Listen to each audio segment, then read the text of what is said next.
What I'd like to do, and now that you've sat and listened to a bunch of speeches, I'd like the second session to be primarily devoted to you and responding to some of the things that you've heard. I'm just going to ask a couple of general questions for the panel, go through a set of responses, and then open it up to the audience. And I'll kind of combine or actually just one question. What do you think is the current state of the field? Is it in crisis? Is it not in crisis? And what's the single most important thing you'd want to emphasize about what we need to do when it comes to campus speech and responding to some of the issues?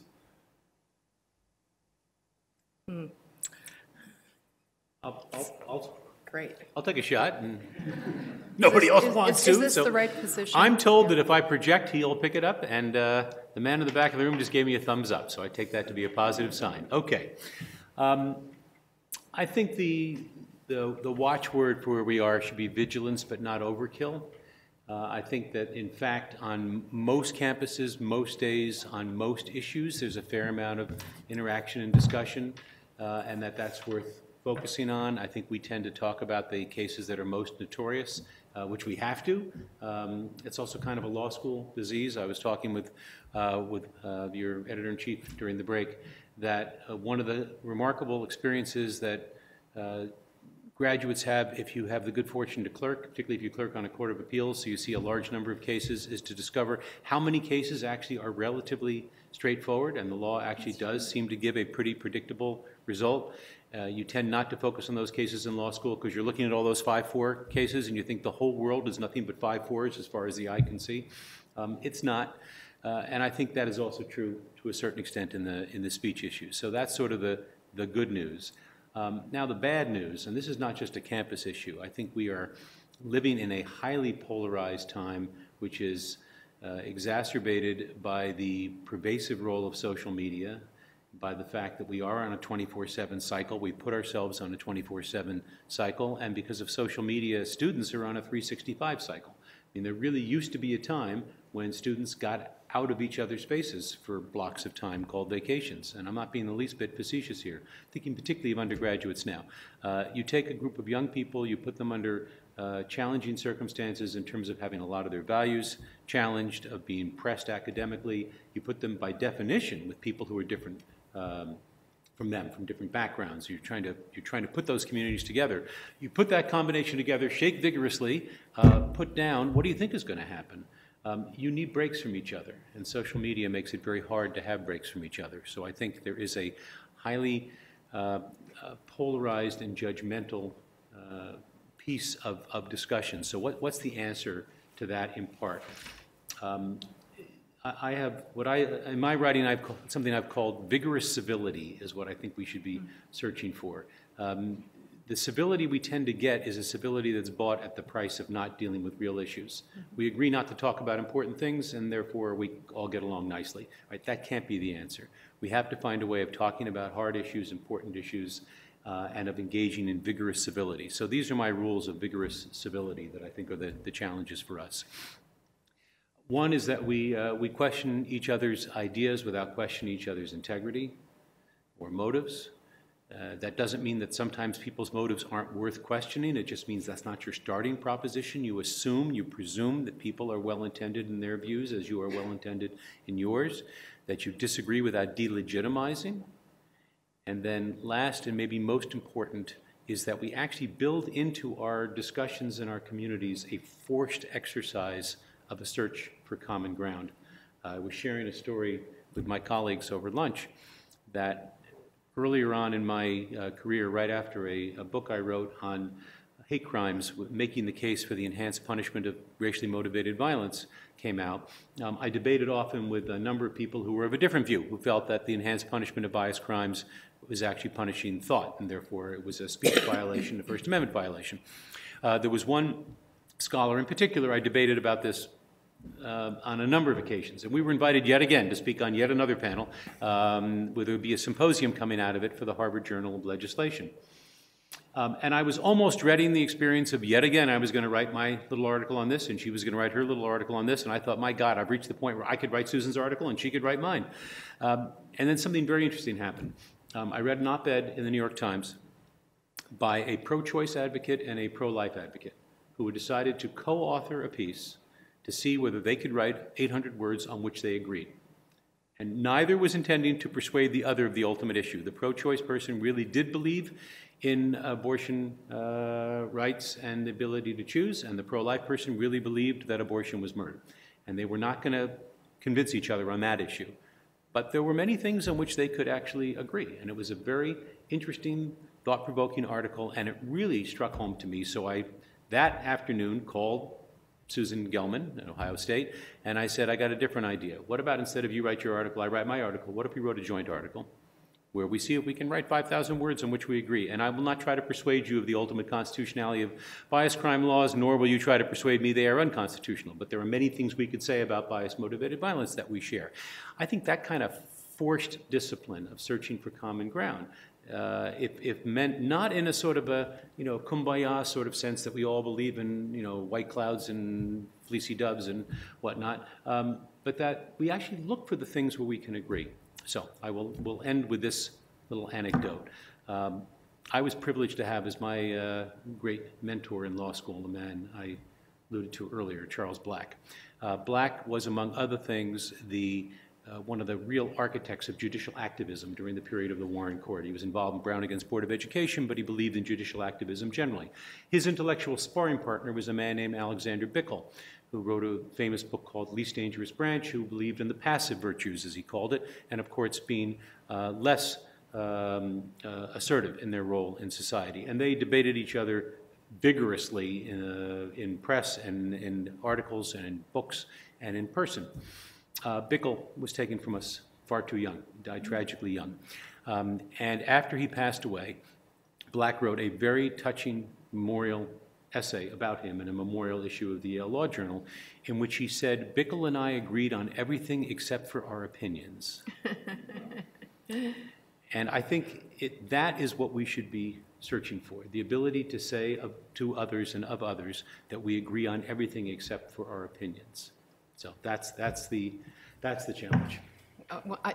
I loved that anecdote about the op-ed and the co-authored article. I'm going to look up both of them because I think they're such wonderful models. And it made me think of a similar experience I had recently where I was a guest on a new PBS show, a kind of debate show with, two people on one side and two people on the other side, and ferociously but civilly debating each other. And then the moderator at the end asked the most brilliant question. And I have to say, of all the debates I've done in person and on TV and you name it, this is the first time this has ever happened, where he went to each one of us and he said, you on this side, I want, I'm just not giving you names. Nadine, I want you to tell me what is the most persuasive point that Fred made. And he did that for everybody, and it was so disarming, and it was so effective. So I think we have to train ourselves to ask that question, even if it's not a moderator asking it of us or an editor asking us to write a piece together. In terms of the biggest challenge, it's what, for my lifetime, has always been the biggest challenge to any civil liberty or any freedom, and that is public education or public ignorance. And to put in, I always try to put in historical perspective the panic about the supposed hostility to and ignorance about freedom of speech that is often ascribed, I think, much too sweepingly to young people today, because I'm familiar with surveys as far back as I can remember that have shown people of all ages really are woefully ignorant about the Constitution, including the First Amendment, including freedom of speech. So I remember, to just take one of many examples I could cite, 1991 was, of course, the bicentennial of the ratification of the Bill of Rights, including the First Amendment. So the American Bar Association, the ABA, paid for a public opinion survey about attitudes toward the First Amendment and the Bill of Rights. And less than 50% of the American public even knew what the First Amendment was. They couldn't name a single right that it protected. And then when they were told what it was, most of them said, oh, let's get rid of that. You know, it sounds like a communist conspiracy. So I'm exaggerating slightly, but not very much. So I think that, you know, for those of us who believe very strongly in civil liberties, the name of the game, and this goes back to that wonderful learned hand quote that Fred cited earlier, we cannot depend on laws and courts and constitutions. We have to depend on public support, and that means public understanding. And I truly do believe through decades of educating and advocating that the more people understand about freedom of speech and the underlying principles, the more supportive they become. It takes a little bit of thought, okay, a lot of thought, right? If you have a superficial point of view, you can say, well, why should Nazis have free speech? And you can't answer that in a soundbite, right? You have to explain, well, if they don't, that means here are the consequences. That means government is going to have power to pick and choose, and the same power that can be used to suppress Nazi speech when it's unpopular in one context can be used to suppress Martin Luther King. And I'm not using those two examples lightly. Probably the most infamous case the ACLU had in its history before Charlottesville, which may surpass that, was the so-called Skokie case, which I believe has not been described yet. So Skokie, Illinois is a suburb of Chicago, which was heavily Jewish, and at the time, 1977, had a very large population of Holocaust survivors. A group of neo-Nazis wanted to stage a peaceful protest there, demonstrating in favor of free speech for white people. It sounds so eerily familiar to some of the demonstrations that are going on today. Well, the Anti-Defamation League and the local Jewish leaders and the local town leaders had always taken a position of let them speak, let them march. We don't want to magnify their views by giving them the attention that attempts to censor would cause. But for some reason, there was a group of Holocaust survivors at that particular time that decided they wanted to make an exception to that usual policy. So they persuaded Skokie to adopt some laws that tried to make it illegal for that march to go forward. And that led to not only nationwide publicity, worldwide publicity, literally for a couple of years. And as the Anti-Defamation League later said, for every inch of their march, they gained miles of publicity. Anyway, the ACLU defended the Nazis' right to march, and the head of the ACLU at the time, R.A. Nair, was himself a Holocaust survivor. He had been born in Berlin. His extended family was completely exterminated by the Nazis. He and his immediate family survived, and people could not understand why he, as a Jew of all people, could defend this freedom. And he wrote a wonderful, wonderful book on point, which I recommend, along with my own book. But his book is called Defending My Enemy, and the subtitle is something like The Risks of Freedom. And R.A. made a similar point to one I made earlier, that if he were convinced that censorship would have obliterated the Nazis, that would have ended it for him. But he absolutely believed, based on experience, that censorship would do more harm than good. The ACLU's brief in that case pointed out that the justification that was being offered to stop the Nazis from marching in that particular place, right, where they were going to be deliberately provocative to the Jews who lived there, and the Holocaust survivors who lived there. Why did they have to march in that particular place? the ACLU's brief pointed out that is the exact same argument that was made like a year ago in Cicero, Illinois, more than a year ago, when Martin Luther King wanted to demonstrate there, because Cicero, Illinois, I guess right on the southern edge of the state, very hostile to civil rights, and deliberately the civil rights protesters were seeking to march in neighborhoods where their ideas were not welcome, because those were the people that they wanted to persuade. That's where they could get the attention. So one has to, I often say when people say, how can you, the daughter of a Holocaust survivor, defend the Nazi speech? I always say, it's not the Nazi speech we're defending. We are defending a principle that redounds to the benefit of every idea. It protects anti-Nazi speech fully as much as it protects Nazi speech. Anyway, I could have said that a little bit more briefly, admittedly, but it's a fairly complicated argument, right? And I think as we were talking at lunch, to fully understand the importance of freedom of speech and the devastating impact of lessening it from what it is now, you really have to look at history. We do have experience with looser standards.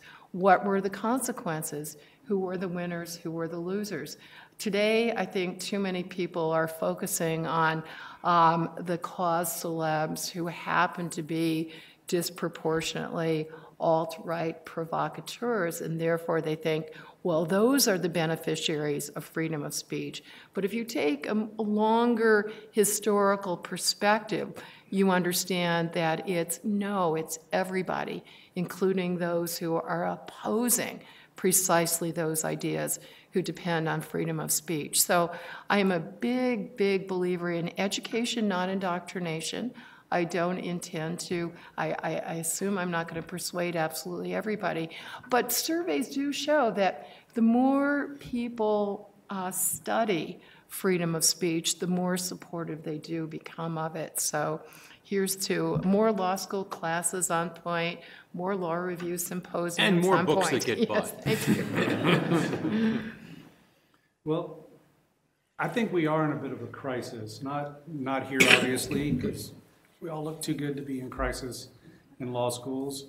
But I do think our country's in crisis. I do believe that the rhetoric has become so extreme that we don't really function anymore very well as a country. And I do think the good news, personally, is that hopefully we're hitting rock bottom with that dysfunction. And maybe the American people will wake up and realize that we're not progressing, we're not doing better, we can't work together, our representatives can't work together, they're not getting anything done. And so hopefully, although I've hoped this before, and my hopes were dashed, but hopefully we're going to wake up and realize that maybe people have to work together and have to see each other's points of view and find common ground. And I think the good news is that that's the kind of stuff you do every day in law school. So that's why I think law school is so different. I mean, you have to look at both sides. Lawyers have to look at both sides, right? You get nowhere by sticking with your little argument that only focuses on your nice cases that seem to go your way. I taught my students, I was kind of surprised I didn't know this the other day, but I taught them the CF the other day. And I was like, and the law review students didn't seem to know it, and moot court students didn't seem to know it. It's like, you know those string of cases that you think all go your way? And in the middle, there's that little CF, right? But you got to look at that CF. You can't assume the CF, the case after the CF is on your side. No, that usually goes the other way. That's the one that you're supposed to compare or contrast to those other cases that support your view. And if you don't know that case really well, you're in deep trouble, right?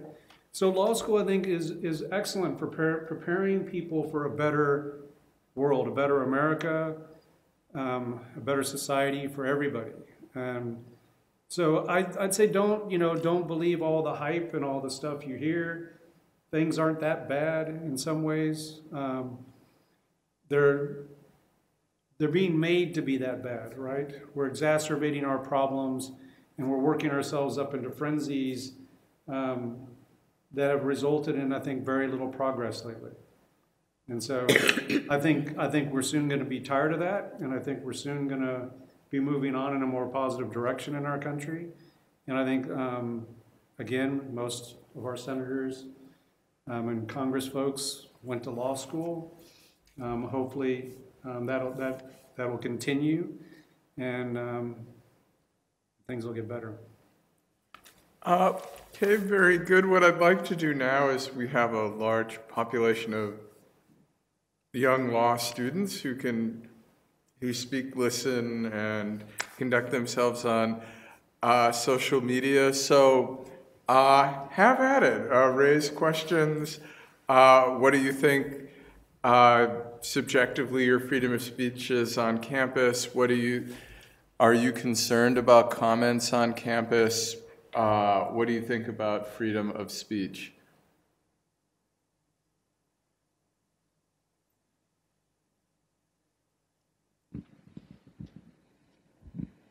Hi, thank you for your opinions and very insightful.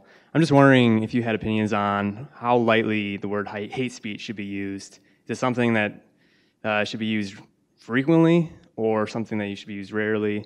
And who should be calling something hate speech? So, could you tell me your name, please? I'm John. John, hi.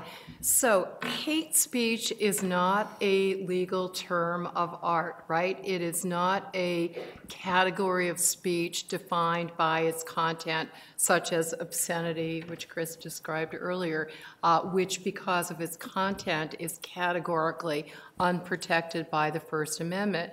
Rather, as Chris and others said earlier, speech that conveys hateful messages, along with speech that conveys any other message, may be suppressed if, in certain contexts, it satisfies criteria of causing a sufficient harm that it can be punished because it constitutes a genuine threat or harassment or so forth.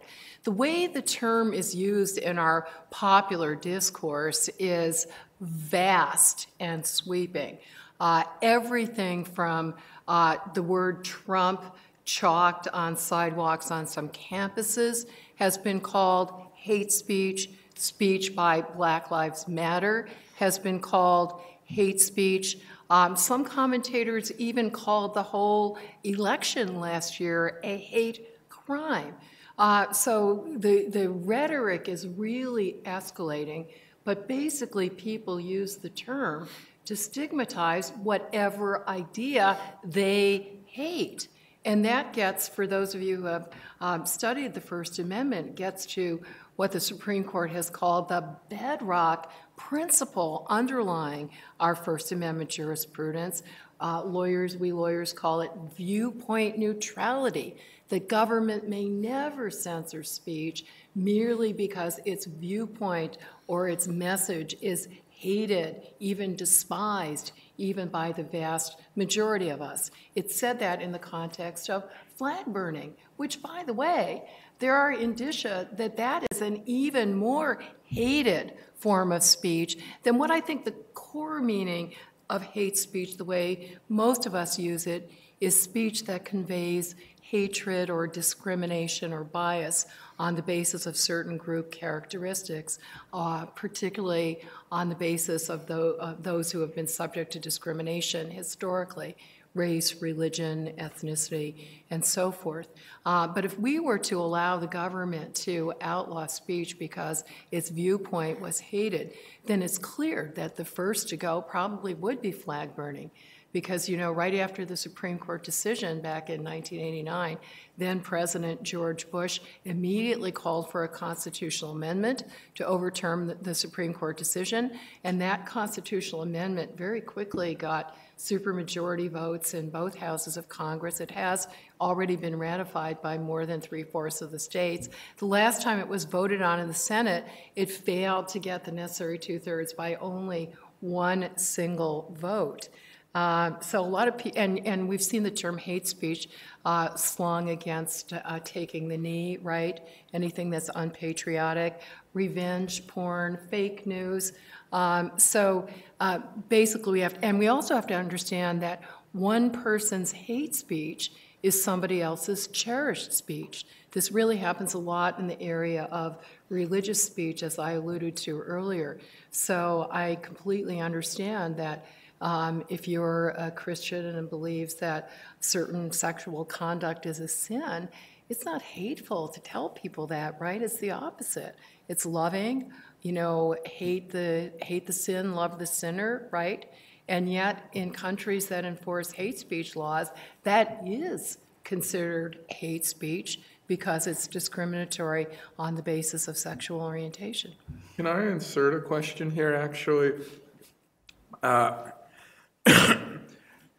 In terms of the question's more on the speech part than the hate part, and I'm speaking from uncertainty, but there's some evidence that Russian bots sent messages during the 2016 campaign.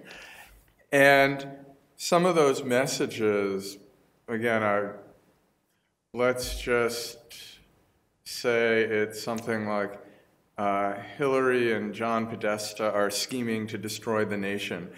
But there's not a speaker because it's coming from this computer-generated thing on Twitter or Facebook. And it doesn't really get to the question of, hate, and certainly you can defend, but is there something either about the falsity or the lack of a subject creating the speech? You think it's human, but it's actually computer-generated. Does that raise any separate types of issues? What do you think, Professor? Well, if that is the oldest law professor trick in the book, right? You get a hard question, you say, that's a terrific question. What do you think of that? I'll answer part of it. You've obviously thought about it, so I was not just tongue-in-cheek. Obviously, so one part of it is that freedom of speech protects not only the right of the speaker, and if it's a bot, I don't think there's much of a speaker there. I agree with you, Rob. But it also protects the right of the audience to hear the message. Okay, there's a real problem when we're talking about something that's fabricated of this sort, and I have not deeply thought about it. I've been carrying around for a couple of weeks now a report that was put out by PEN. It's an organization of literary and free speech, and they did a wonderful report last year on the campus issues, which was very nuanced and balanced, and they just did this huge report on fake news, this is in the same genre, right? And I know that the bottom line is it's a real problem, but it would be censorship would do more harm than good, and here are other steps we should take to counter the problem. Including media literacy, which I talked about education before, but there's such a crying need for all of us for to train the ability to sort fact from fiction. I don't feel as adept at that as I should be. I've now gotten to the point, I think one good thing about the surfeit of fake news and the bots is that it's making me skeptical of everything. And so what sources do you go to? How can you verify that something is worth believing? In some ways, that's the problem you all have with footnoting and sourcing, right? I think that's become a much more serious problem and much more important training and experience than it ever even was in the past. But seriously, Rob, what do you think? I think it's a really difficult question. There are... we have things like warnings that cigarettes cause cancer, and to deny that raises certain problems from a consumer aspect. I get a little nervous with the ability to use false news on the eve of elections to trigger certain types of events. There's some evidence, like just before the French elections, there was a dump of false information. And I tend to agree with you. I don't think censorship is necessarily the right way to go. On the other hand, I'm also skeptical of if there's something really inflammatory, like after the shootings in small town in Texas. Yeah. There's so many shootings, you get confused. Yeah. And apparently, if you looked on Twitter or on one of those aggregation of Twitter comments on Google, they had stuff suggesting that the killer was Muslim or had been a Muslim convert. And there's something about that that's bothersome, and part of it depends on how you carve out that imminent, immediate threat. And I don't want to carve it out in a way that it gets too much good stuff. But at the same time, I think, or Pizzagate, and someone brings the gun in, and you're never going to be able to cut down all rumors on social media in a way that doesn't involve horrible censorship. So, I mean, I think education is the question, but what I guess the reason I raised it at that point is that on the one hand, I understand, whether it's Voltaire or, I detest what you say, but I defend your right to say it. But if there's not a you there, I wonder if that there's still the audience's rights to be heard, but because you can have civil discourse with someone, but to me, what's happening on the college campus is you have the students of different perspectives, including some people who have their own extreme views. You have outside speakers, and then you have social media and links to Facebook and things that go viral, and I don't know how you deal with that non-campus speaker who's always present. Part of the problem is there's just so much noise. Yeah. To your question, hurt speech just doesn't have a very good ring about it. And so we like to use things that, again, shut off conversations, right? You call it hate speech, you call someone a racist, those things, they sort of elevate your position sort of rhetorically in a way that's hard then to respond to, right? Instead of saying, hey, you know what you said was actually kind of hurtful, made me feel bad, right? It's easier just to go, you're a racist, you're engaged in hate speech, and then you just cut the person off. When it comes to the things like one thing that troubles me about the things with the Russian supposed influence on the election is that we are so tolerant of saying anything and everything, right? That we don't like to prescribe things that are hateful, and we are even hesitant to stop things that are untruthful. That we're very ripe territory for people to come in and just dump more garbage into our public dialogue, and we eat up that inflammatory garbage because we love it. We love to hate, right? We love there's some people. I remember this with the Boston Marathon. There's some people who are just hoping that person's a Muslim, and there's a bunch of other people who are like, oh my God, hopefully he's not a Muslim, right? And it's a sort of weird immediate reaction that's polarizing for some people, but it's like, okay, let it not be. Like and you're looking at the pictures, and it's a weird calculus nobody should be involved in, but sadly that's where we've kind of come to, that we're seeing so many things in these kind of ways, and our level of dialogue is just so horrendous in this country that, at least in the public sphere, for me it's a lot of noise, and I know, and I think it's very hard to figure out which is that noise is fake and which is not fake, and there's no easy solutions to it. That's the problem. So a word about hate speech and then 2 words about social media. The name, I think, comes from a follow-on from all the talk about hate crimes. Now, there are many of us in the Bias Crime Project arguing that bias crime should be received enhanced punishment who avoided or actually rejected the use of the term hate crimes. I thought it It did not clarify. It actually sometimes said things that weren't correct. Not every crime that's motivated by hatred is a hate crime, as you would use that term. And it sort of miscaptured what we were looking for. Bias crime suggests that what it is a criminal manifestation of bigotry.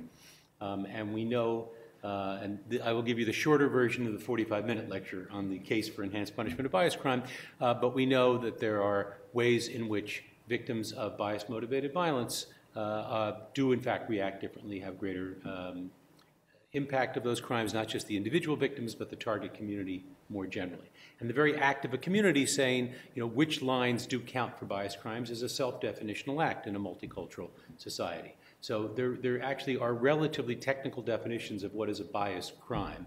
But that loose term hate crime, which became much more popular because bias crime was never going to catch on, which is why the my book subtitle is Bias Crimes Under American Law, but the first part is punishing hate, because my editor said, you want to write a book or you want to sell books? You want to sell books? You better put the word hate in there. So there you are. I wish I could give you a more high-minded answer, but there you are. So that turns into hate speech. The danger with the hate speech part is the assumption that people have that hate speech is not protected. So it's wrong in two ways, that there is a category of things called hate speech that can be identified, and there's not, and that whatever is in that bucket is not protected, which is also not true. So that becomes the danger with the term hate speech, which is why you notice that the people who tend to use it are the people who actually know least about it. Right? Like they say in Washington, those who know aren't talking, and those who are talking don't know. So I think that this is an example of that. On the social media side, sort of a good news, bad news, or happy, sad pair of thoughts. On the sort of the happier side, I would always be wary of overreacting to what looks to us like something that is a fundamental shift and fundamentally different. You look at the First Amendment case I know Nadine has done, the early part of the century, when different kinds of technology come out, the use of the telegraph, being able to make mimeos and flyers, and it looks like the whole world is going to change. You can communicate threats in whole different ways. We should be very careful about how much First Amendment doctrine changes just based on circumstances. In this case, even as bad as some of this is, I'm inclined to go back to Louis Brandeis's famous observation in Whitney against California, where he says the answer, absent imminent incitement of lawless activity, is not enforced silence, but is more speech. But I believe what Brandeis said as an option in Whitney against California for us has become a moral obligation. So the answer to some of the bad speech that's out there is actually an obligation of people to speak back, and in that case, these things are terrific, right? Because it's much easier to speak and put information out than it once was, and so the opportunity to engage in the moral obligation of more speech is actually one that is easier to fulfill in that sense. Challenge piece of this, and I don't really have a great answer to this one right now, but this is one that troubles me, is that we've been talking about government censorship as an issue, and that's obviously a very important issue.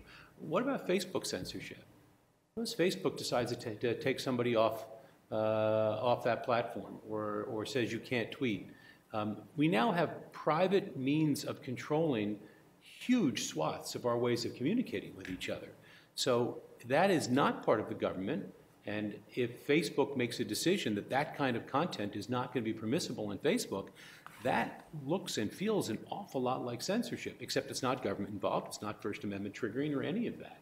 But that's one that ought to keep us up at night, because when they're taking things off Facebook that all right-thinking people ought to be disgusted by, that's terrific. But I would go right back to the story I opened with at University College London, because we all know it's wrong. Well, are we comfortable with that?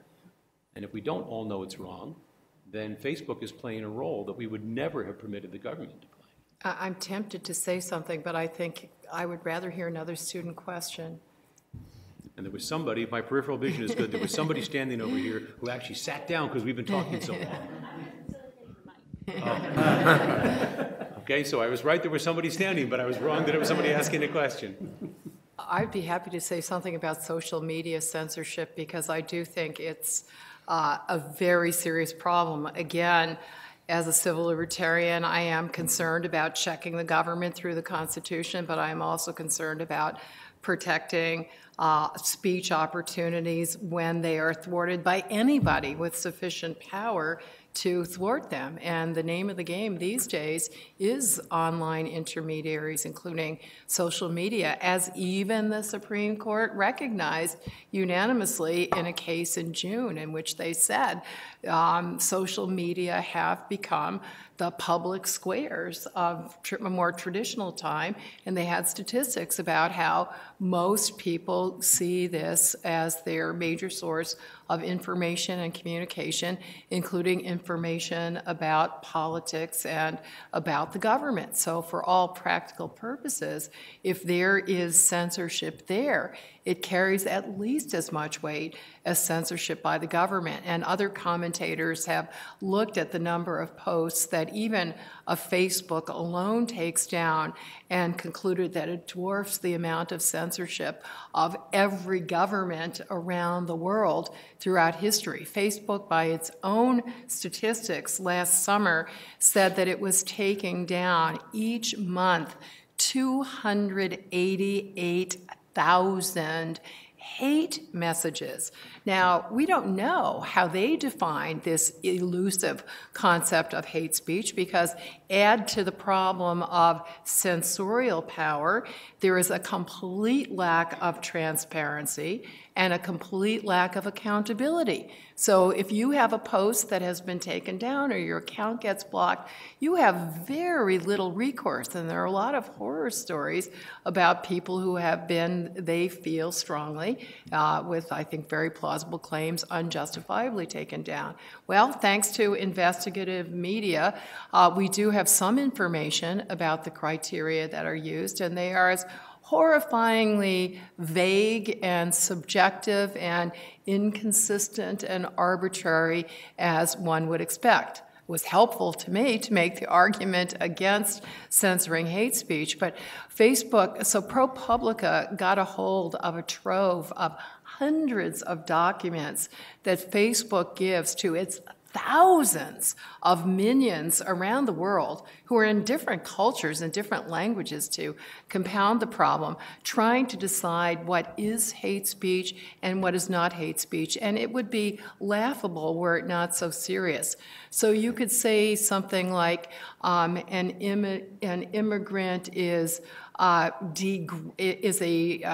degraded person, but you could not use the verb degrading. I mean, it was splitting hairs in ways that made absolutely no sense at all. A notorious example that got a lot of publicity was you could say that to say something negative about white men was hate speech, but to say something negative about black children was not hate speech. In fact, look this up in the New York Times.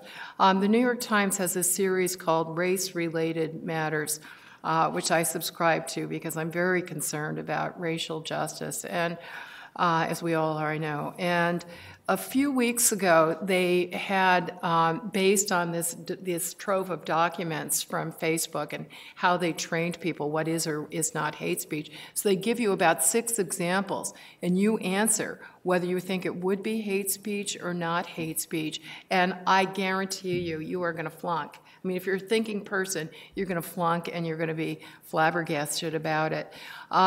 Even more pernicious than the arbitrariness of it is the discriminatory nature of it. There's been a lot of evidence that, and complaints by a coalition of almost 80 civil rights and civil liberties groups that I'm using Facebook as an example, but I could make similar points about other online intermediaries. But, you know, a number of these groups actually use the term racebook to refer to Facebook because they complain that speech by and about Black Lives Matter, by the Native American pipeline demonstrators, other social justice activists, has been taken down as hate speech, whereas threats and violence against people of color has not been taken down as hate speech. And there are a lot of corporate incentives, right? At least the government has the motivation to try to be accountable to all of its constituents.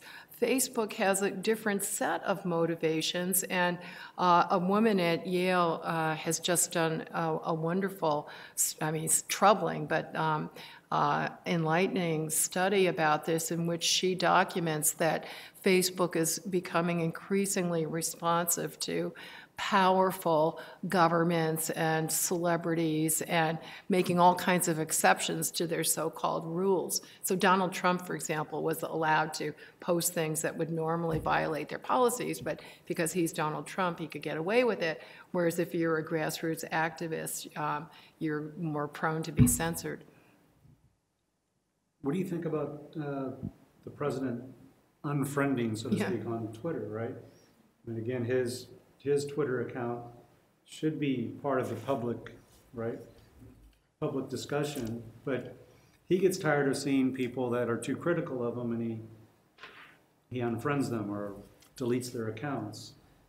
This is a very serious First Amendment issue, which has resulted in one court ruling, to the best of my knowledge, and there's some more and more litigation sprouting up, including by the Knight Institute at Columbia University. So the argument, of course, Twitter is a private entity, so it itself has First Amendment rights.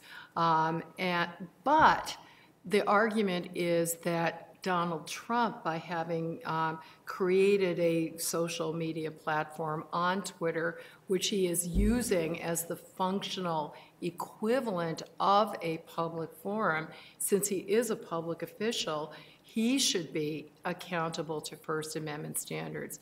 And the Supreme Court's criteria for deciding whether something is a public forum or a limited public forum and so forth is very fact-specific, right? It looks at what the usage and purpose is. And the one lower court case that was decided so far involved a local government official, and the federal district court was persuaded that because that official used it for all of her communications with constituents, for providing information about government activities, that even though it was privately owned, she had chosen to operate her platform on it as a public forum, and therefore she could not engage in viewpoint discrimination. I should say the people who are being excluded, including in the Trump case, are people who express disapproval or dissent from the president's perspective. So that means that they are denied a voice in the threads and the discussions, and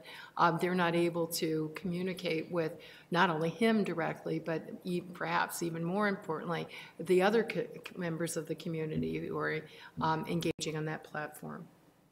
Yeah, I think in a world of hard questions, that one actually may turn out to be a relatively easy one, in the sense that Twitter by the president is being used in place, really, of press conferences or in place of radio addresses. This is how the president has chosen to communicate with the American public. So one could even say it's a kind of civic obligation to be getting those tweets. You want to be informed of what the president is saying. You may like them, you may not like them, but as an informed citizen, that's something you want to know. So to be shut off from that, the analogy would be if during a presidential radio address, he could decide which radios will not receive that signal.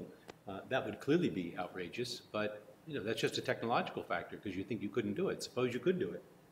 Clearly, as a matter of public law, that should be outrageous. So I think in this case, that's probably should be relatively straightforward, which would be nice to have one straightforward question in the midst of this whole mire which is a lot more complicated. Speaking of that, are there other questions about speech, campus speech? I just wanted to, sorry, it's not so much about campus. Well, I guess it kind of, because campuses use social media in this aspect as well, in terms of, Facebook pages and stuff like that. With this overarching issue, though, of social media, I'm just curious how much of it has to do with the actual discourse that's going on, and Professor Kahn talked about this briefly with the Russian bots or whatever.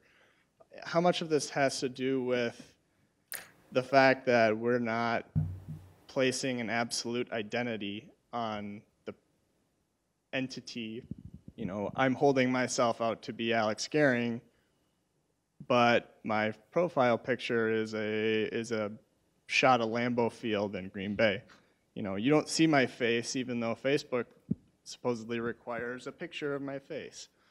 Well, is that really my name? Like, how much of this, and that doesn't really go to a First Amendment issue at that point. Can the government regulate that?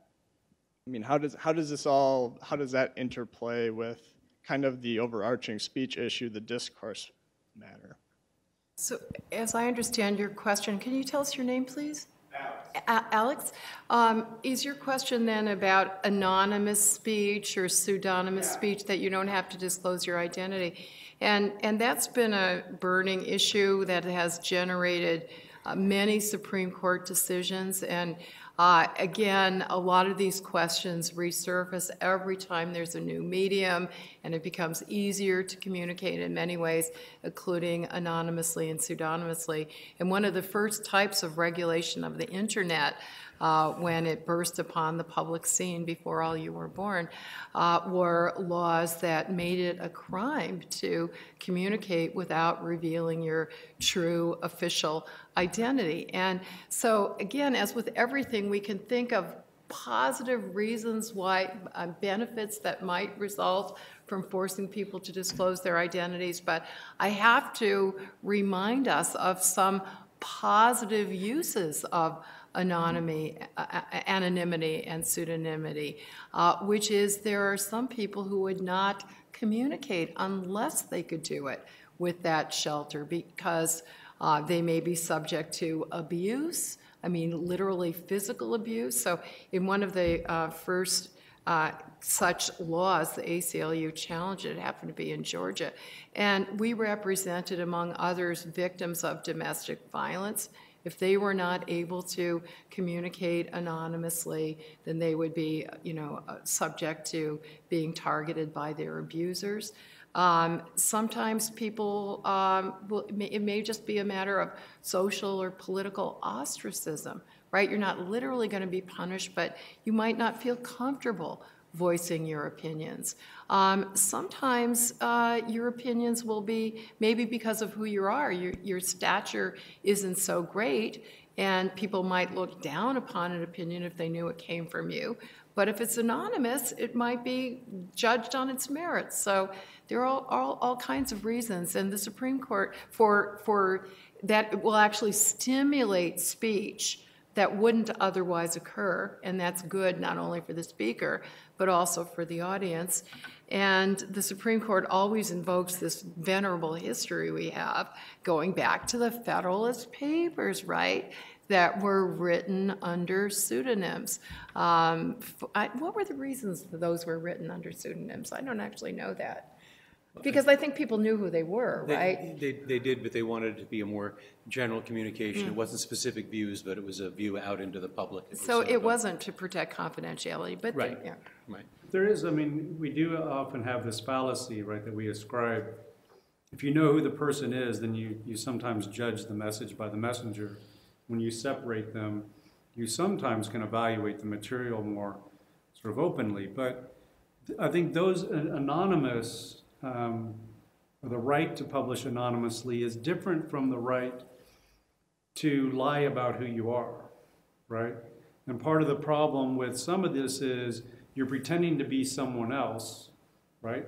My kid thinks he's online with another 16-year-old playing video games, and he's not, right? I don't particularly like that. Or people are on there making claims about what other people are doing, and it turns out they're from North Korea and not actually Americans discussing things that are happening in the Midwest. I think those are problematic, and I think there's good reason to say that that's not okay, and somehow to be able to regulate that if possible, right? That you shouldn't be able to pretend that you're someone else in certain forms of discussion or in providing certain types of information. That's different from your ability to remain anonymous. So that's impersonation. It's a form of impersonation. I think you could regulate it. Another problem with the anonymity in social media is then just the sheer breakdown of civility, because It's communicating screen to screen, not person to person. By the way, I'm sorry for your Packers. Sorry for your loss. But I have to say, as a football Giants fan, I have standing to tell anybody that your problems are small ones. I myself have no fear of the judgment day, for I have done my penance in this life as a New York football Giants fan. So we now return to our regularly scheduled program. The New York Times columnist David Brooks tells of first of all, why he stopped reading his email at a certain point, because it was just too painful. But when he did, at first, when he first started writing his column, he would just get these outrageous, emails about not just that they didn't agree with him, but obviously, offensive and violent kind of language. And occasionally, he said he would write back to the person, dealing with what he could make to be the merits of it. And that invariably what came back was oh, dear Mr. Brooks, I didn't mean anything like that. Obviously, that first salvo wasn't going to David Brooks, the person. It was just going out into the ether to get something out of one's system. And that is a real challenge, I think, that the social media world creates. And my sense is it's probably not a challenge that is well suited to government treatment. That's one that a society is going to have to respond to. And I don't say that as if there's an easy answer to that, because it does feel like a race to the bottom. It just feels like it gets worse and worse and worse. I just know that if you look at the past couple of thousand years of history, things have often looked like they were getting worse and worse and worse, only to actually turn and improve. Study a little bit of the story in Western and Central Europe a couple of decades before the Renaissance really begins, and things look pretty bleak in the middle of the Black Death and a split papacy and the world coming apart at the seams. So there may yet be a Renaissance several decades ahead. Be of good faith. But I think it's going to require a lot of action by people, not just by legislation, that says a certain kind of behavior is unacceptable, is socially unacceptable. And we may yet get back to a time where that phrase socially unacceptable means something. In some ways, this is the social version of what Learned Hand said about the law. It's interesting because in the United States, we don't have censorship of hate speech, but we do have a lot of social pressure, and European observers and observers from other parts of the world have concluded that our social pressure is actually more effective than government censorship, and even to the point that some people perceive that as a form of censorship, right? I feel I have to self-censor because of political correctness. But first of all, it's actually preferable to heavy-handed government censorship.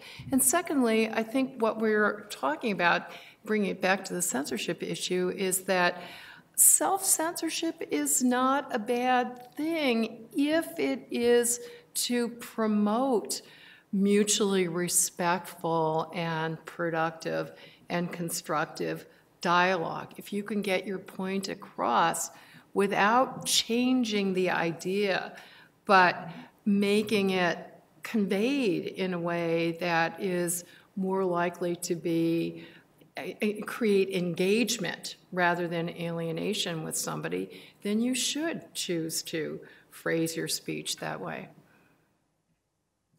Not all chilling effects are bad. Exactly. Right? Yeah. What we typically mean by chilling effect is the government restricting or punishing speech. Right? That is pernicious. That's inconsistent with the whole notion of a system of free expression that we've been talking about now all day. But there's another kind of we wouldn't even really call it a chilling effect. But when you realize that a certain way of communicating makes you ineffective, makes you unpopular, isolates you from society, it's kind of what you were taught as a little kid. What things nice people don't say. I mean, this sounds sort of quaint and old-fashioned. Really but there's a reason that there are things we might say that we don't. Right? I mean, I could be screaming at you right now rather than answering your question. That's it. That's my grandmother with a third grade education would have had a description for that. She would have called it rude, and she would have been right. So we need to capture that as well. And I don't want the government saying what's rude and what's not rude, but I think I do also not want to live in a society where that concept is lost. Yeah. Well, I mean, it's really another version of road rage, right?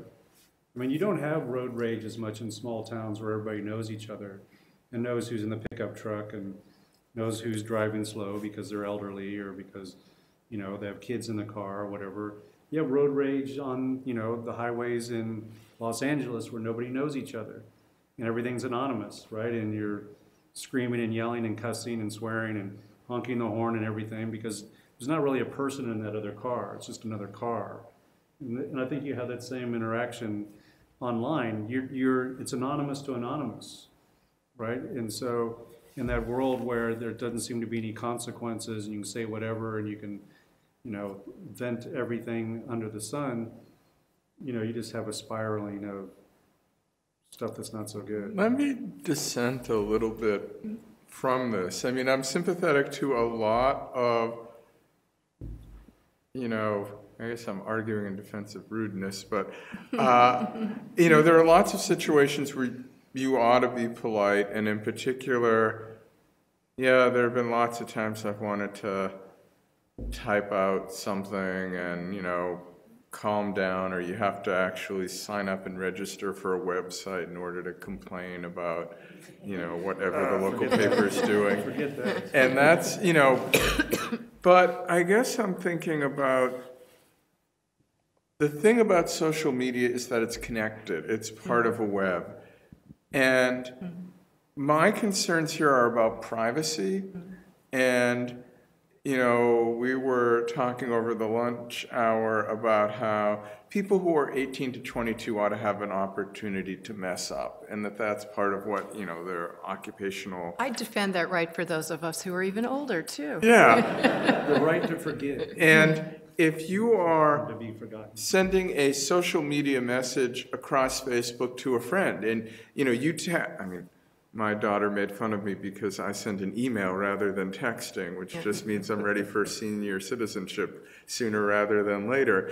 But if I text or do something on Facebook, but everybody can read it, and then I've said something that I think is very funny, but actually isn't, and then it goes viral, I'm concerned, or what do you think about that type of situation for the students on campus where it's not necessarily intentional, it's not somebody trying to shout down a speaker, it's somebody who just says something that's sexist, racist, homophobic, or just plain rude that somebody else hears about and is very upset by?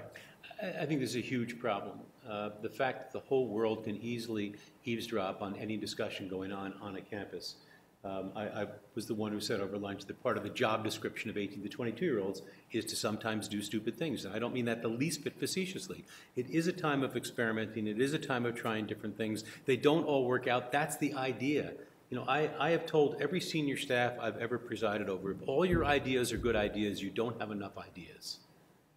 Some of them aren't going to work. That's the nature of the business of being a living, thinking person.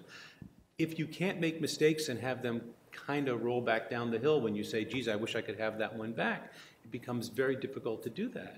And I think a lot of the people who eavesdrop on a college conversation do not have the best interest of the student body in mind, far from it. A lot of them who have deep opinions about things going on that campus couldn't find that campus on the map, and yet are willing to weigh in. And I think this is something that at the end of the day, we can try to be there for each other as part of a community. That's what it means to be part of a community. But I also have no illusions about the damage that can be done from the outside. I will further say that in so many of these cases, the kind of information you get from the outside immediately goes from a disagreeing to a violent level, and it is often racially inflected, and it is often gender inflected, so that you will have, you know, students who are inundated with a kind of either on their Facebook page or email or Twitter that they're not prepared to handle. When you're a university president, first of all, a lot of stuff rolls off your back, and secondly, you actually have a staff that helps you divert these things while you can deal with the things you have to deal with. Freshman or sophomore in college doesn't have that, and doesn't have the psychological makeup to deal with it either. So this is the part where I'm supposed to say, and therefore the answer is, I don't have that part of the sentence yet. But I think this part is a terrible concern. Well, I mean, I think in Europe, in a number of places, you have a right to be... You have a right to be forgotten. To be forgotten, to pull back that stuff off of Facebook and off the internet. I mean, I mean, it's a little sad. In our day, we used to have these things called diaries, where you wrote down a bunch of stupid stuff that nobody was supposed to see. And it was, movie after movie of people discovering the diary. Of course, now the diary is Facebook and Twitter, and it's all instant. And unfortunately, the diary online isn't the best thing. And it's not just students, professors, as I'm sure you've experienced. I have colleagues who process online, right? If you're an external processor, you need to discipline yourself off of some of that processing.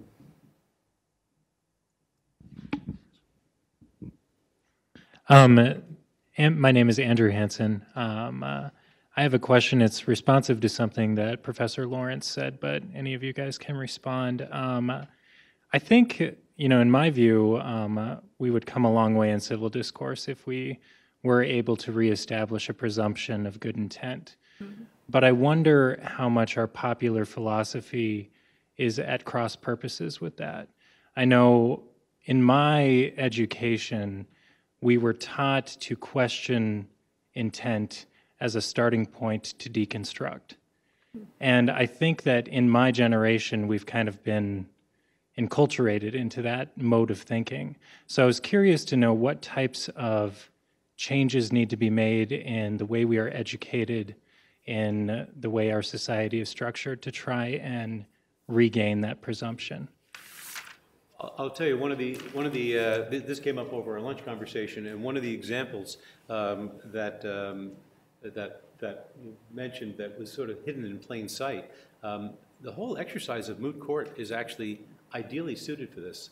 The experience of writing a brief and then arguing off brief is the whole. I never thought of it as an exercise in empathy, but it kind of is. It forces you to see the argument from the other side. I always felt, both as an advocate myself and in training students, that if you don't understand the other person's position well enough that it kind of keeps you up at night, then you're not ready to make your case. Because the other person certainly thinks that she or he's got a strong position, so you got to understand what it is. So I think if you get into that kind of an exercise on a regular basis, not so much do you agree with her, but how would you have made her position? How would you argue for that position? It sort of takes you out of the suspecting somebody for doing it as much as looking at the idea and how would you argue that view, and you may wind up coming out the other side of it.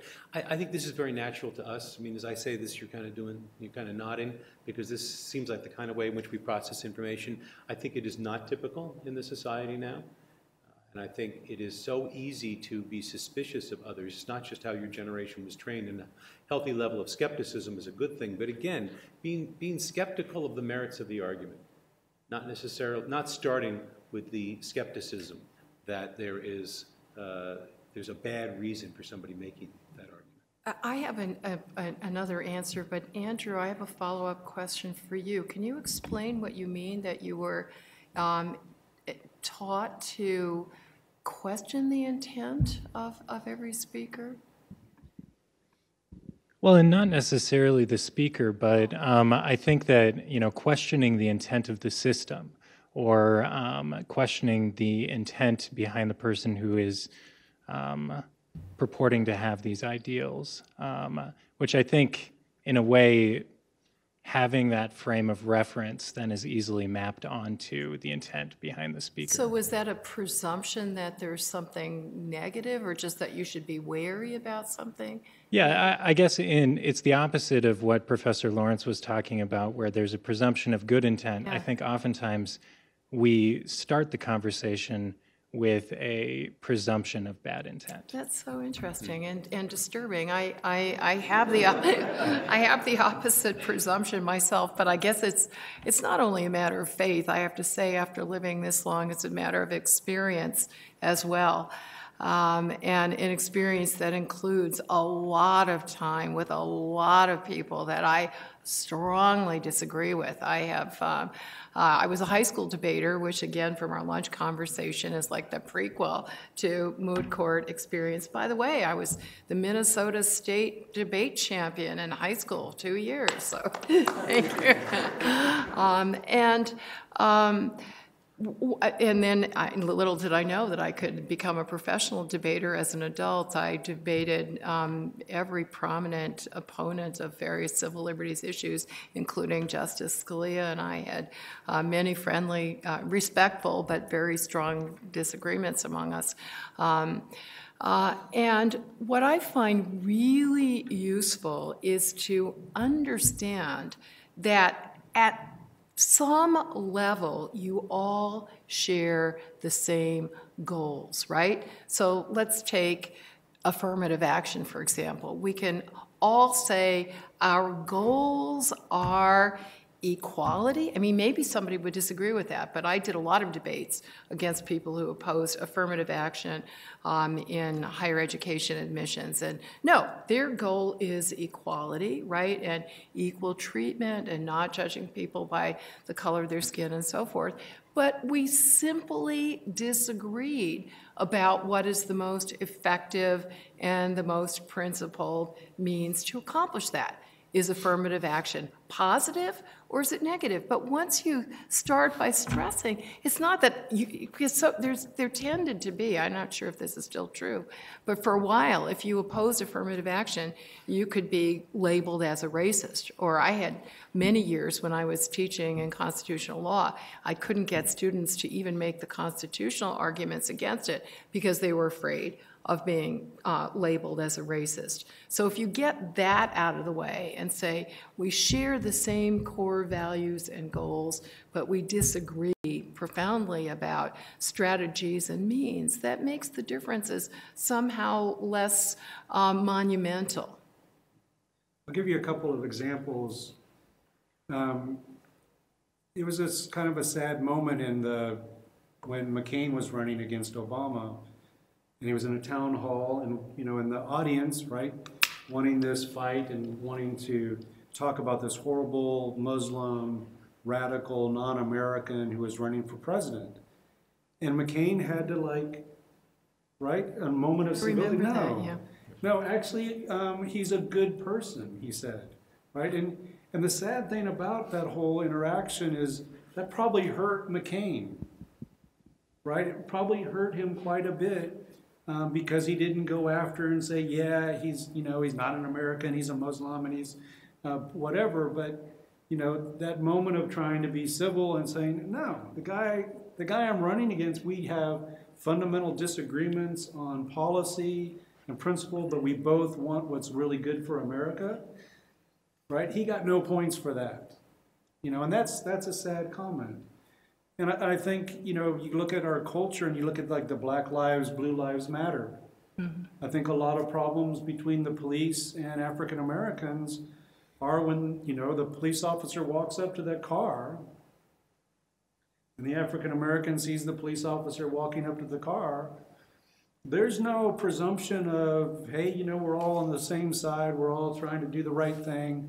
No, there's an immediate tension in the air, right? There's immediate... Any little thing then, if you start off with the presumption of bad intent, then everything the person says can become an affront, right? It's like, I don't know, I'm sure most of you have broken up with somebody at some point, right? And you love that person for years, and then the breakup happens.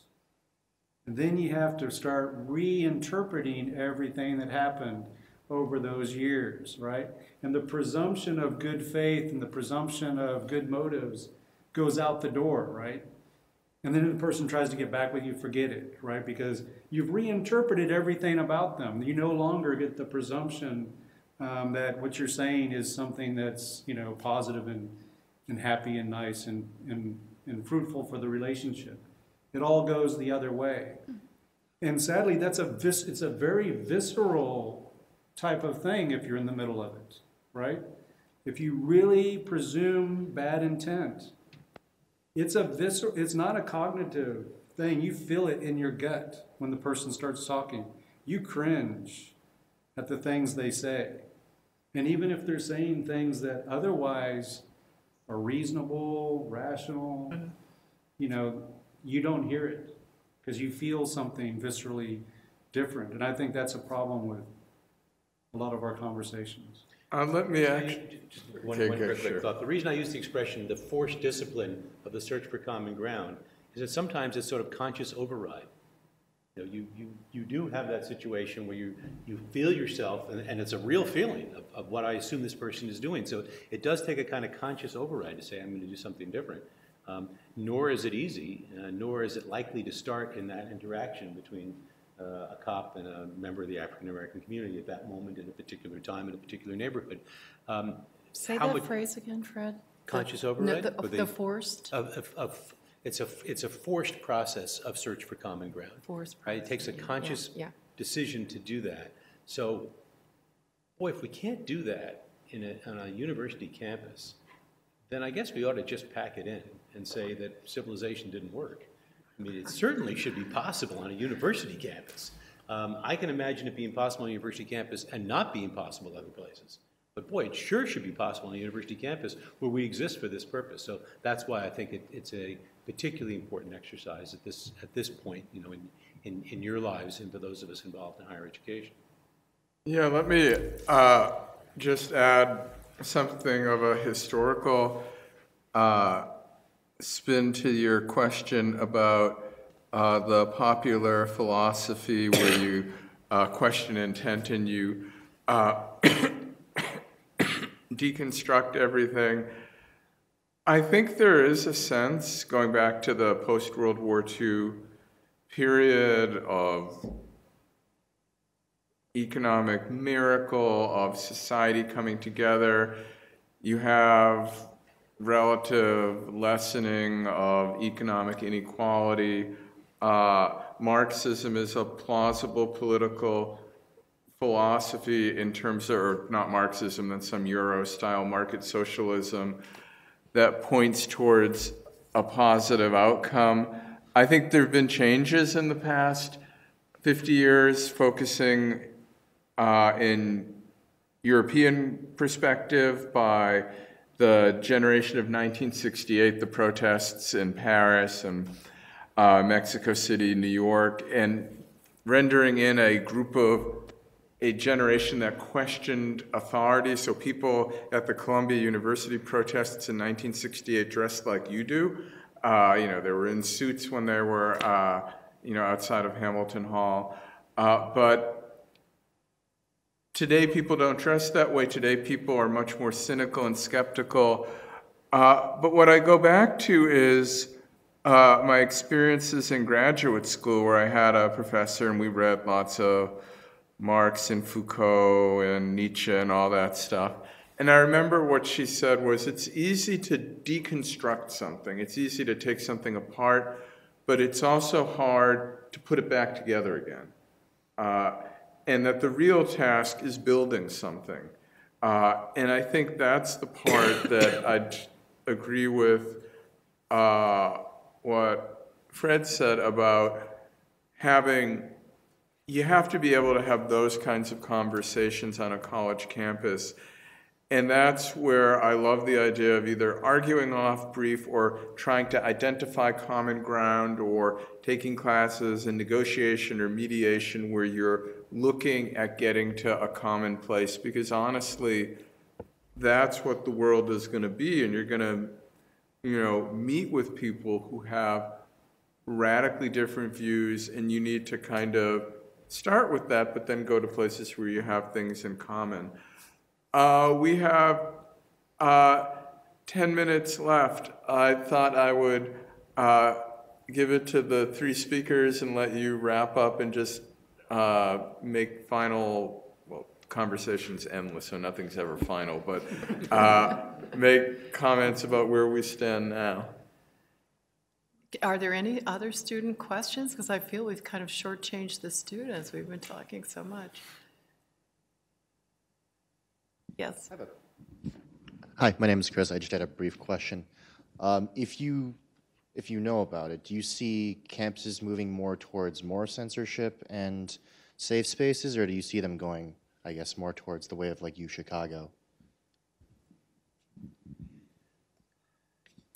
You know, I think we're in a time of flux. I think I've had occasion in the last couple of months to speak both to the group of presidents of the American Association of Colleges and Universities and the American Association of State Colleges and Universities.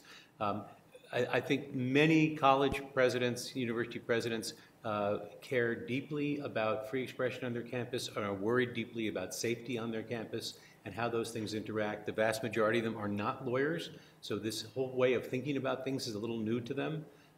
Engineers who can't figure out why can't we just all be, focusing on the electrons and moving on, being a little facetious, but only a little facetious. So I think, University of Chicago put a pretty good pole in the ground on this. I think even they would admit that there was something a little, not extreme, but unnuanced about their statement. I mean, partially depends on your taste for paradox. I mean, here we have a trigger warning about not having trigger warnings. I mean, wasn't that a statement that said, you better know right up front, we don't have trigger warnings on this campus. We don't give trigger warnings on this campus. Well, of course, they also believe in academic freedom, and so their faculty members will do what they do, and different members will do different things. So it was kind of overstated. I think what Chicago was trying to say is that we think there has to be a pushback against what they perceived to be excessive political correctness that was rampaging on campus. I think it was always something of an overstatement of what they were reacting to. But I think you find campuses now, and this, we're getting near the end, we should come up with some positive things to say, yep. Right? I sent you all out depressed about this stuff. That I think in some ways there is more conversation about this than there was in the recent past, and that's a good thing. I think understanding these issues to be serious social issues is very prominent now, and that's a good thing. So I think the notion that free speech on campus should be an important issue is a good thing. This goes back to Nadine's point about getting people to articulate the goal, and I think very few campuses, the goal is we should have less expression. Nobody's going to say that. And many times they'd say protecting certain kinds of speech actually inhibits others, so that's kind of the argument. So the argument is what? That there should still be more expression. So I think that's probably a shared common value. So I think that's probably more or less where we're headed. But having said all that, I guess I should stop there and have it end happy. We're living in a time of that is disquieting, right? This is another age of anxiety in lots of ways. The old joke about the fellow who sends the old joke, sends a telegram, now sends an email to his mother that says, start worrying, details to follow. Well, that's kind of how we watch the news now. I get up in the morning and I think, I know I'm worried, I'm just not sure what it's about. And then I flip on the news and say, that's it, that's what I'm worried about today. So, I say that to make light of it, but I think it is a disquieting time. It is a time of anxiety. And so it's not surprising that it exhibits itself in lots of ways where people feel uncomfortable in settings that they didn't used to.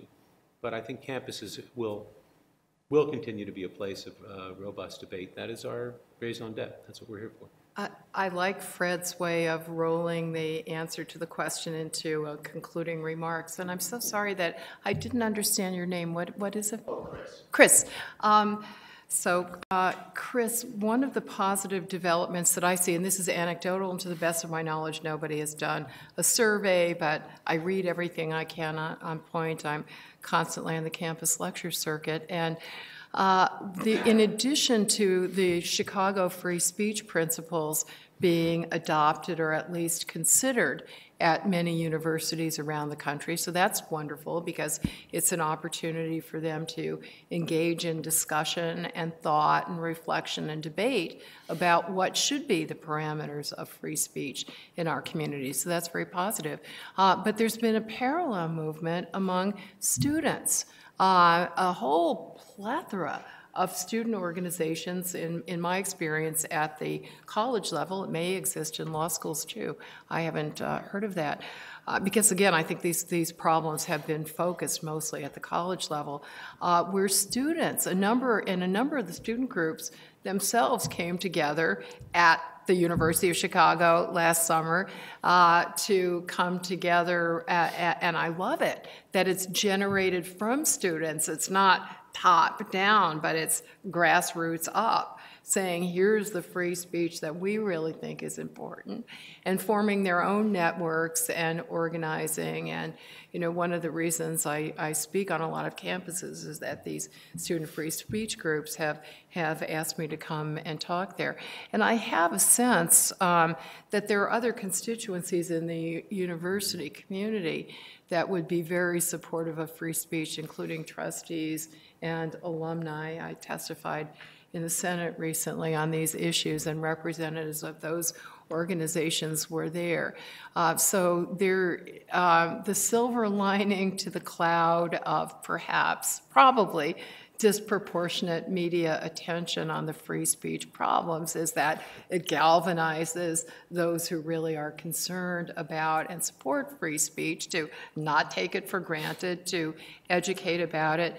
One of the wonderful initiatives that I hope will spread around the country was started at Purdue University, and it came up when the president of that university, Mitch Daniels, a Republican, former governor of the state,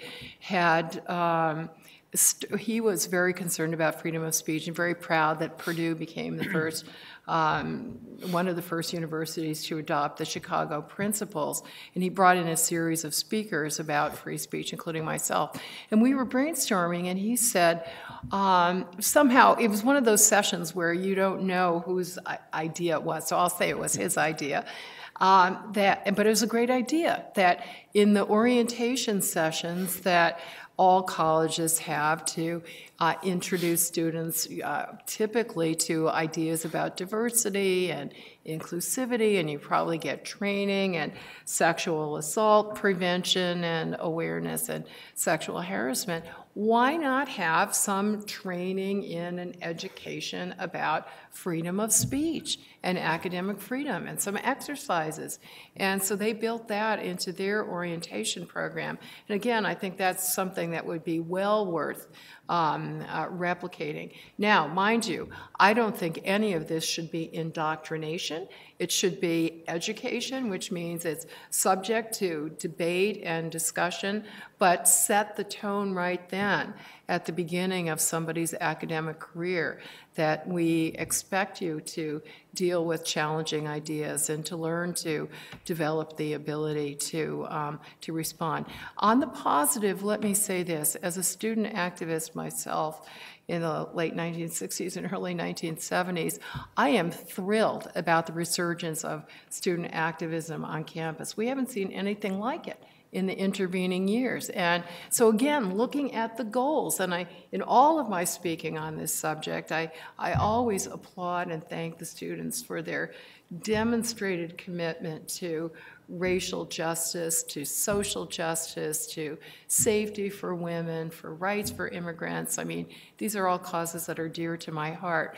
What is disheartening, though, is that what their belief that robust freedom of speech will undermine those goals. So I take it as my educational mission, shared with many others, and hopefully many of you as well, to persuade them that freedom of speech, far from being the enemy of those causes, is its absolutely essential ally. If you want racial justice, social justice, gender equality, then you absolutely have to understand that freedom, even, indeed especially, for the most controversial, controverted speech, is something that you also need to defend. I'll say one bit of good news, I suppose, is that with the change in government, the Department of Education, you might argue is good news, is going to be backing off, right, some of their enforcement of Title IX. Now that may be a bad thing as well, but what it does is it does free up the space. Now that the pressure was put on, Chicago's responded back, I think in my opinion, a little bit overreacted in pushing back on Title IX concerns and safe space concerns and having a healthy educational environment concerns. But it starts the dialogue and it keeps the dialogue within the universities, right? And I think it's largely going to be left to universities now more than perhaps than it was over the last 5 or so years, to sort these things out themselves. And hopefully they'll be sorted out at universities in a way that, you know, that in some ways accommodates both free speech and First Amendment concerns, but also the concerns of everybody to have a true equal opportunity of achieving the American dream through our educational system. And so I think there's a lot of hope for that at the university and particularly the law school level. Hey, this has been a fantastic panel, wonderful discussion, lots of speech, hopefully freely uttered. So if we can just give our esteemed speakers another round of applause.